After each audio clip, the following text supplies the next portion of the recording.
This is a succulent plant, Haworthia species. A similar looking plant is here. Want to show you. It's almost similar in appearance, but conditions of growth are totally different from Haworthia.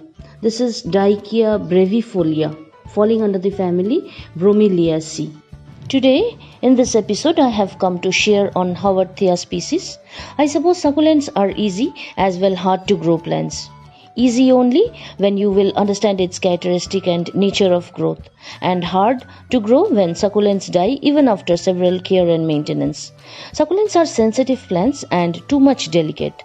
Not exactly the word care should be taken for this plant, but we have to understand succulents. This is the Haworthia species falling under the family Asphodelaceae. There are many species of Haworthia. The succulent has fleshy triangular leaves with bands or strips on the underneath base and also above leaf. The plant forms rosettes at the base. The rosettes can be 6 inches in diameter. If there is space in your pot, they will form colony. This particular plant is with me since 1.5 years. The different species has different leaf structure and leaf pattern, and thus we can identify them. When this Haworthia entered into my garden, it was small and a tiny one. As time elapsed, the base of the plant lost the old leaves and the plant formed new leaves on the apical part. Some 6 or 7 new leaves have developed in the last 6 months, and this is the apical part. Do not panic if the leaves dry at the base. Those should be removed to keep the base clean, so that fungus do not attack the plant. Remove dried leaves very carefully. The spikes may hurt you and it pains for long. Sometimes the skin swollen up if the sap infused somehow. Compared to other succulent species, Haworthia is a bit stable succulent. But more or less all succulents have similar characteristics. As I have observed and studied them in my garden, I feel the first and foremost condition is the soil type for the succulent plant as per your garden, as per your city. Then secondly, assure the position of the succulent pot according to the weather change. Third, you provide the amount of sunlight according to the month of the year.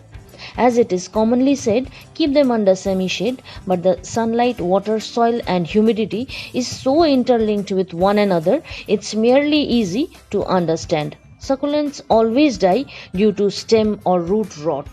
Now friends, I want to tell you about the watering of the Haworthia plant. Water your succulents with a can having long nozzle. I use this teapot which suits best for my succulents. For Haworthia or any succulent, always make a big no for watering. Only and only water your succulent when the soil is dry. Okay, let me tell you, right now I am watering this plant after 1 month. Of course, your watering will be obviously different. My weather right now is 30 degrees Celsius. Humidity today is 86%. Yesterday, humidity was 91%. I have moonstone succulent I watered last 2 months ago. You won't believe. Yes, to save your succulents, water only when the soil is dry. Sometimes do not water even if the soil is dry. Observe the plant. If it's shrinking, then moist the soil. That's all, friend, for today. Have a nice day. Bye bye. Thanks for watching.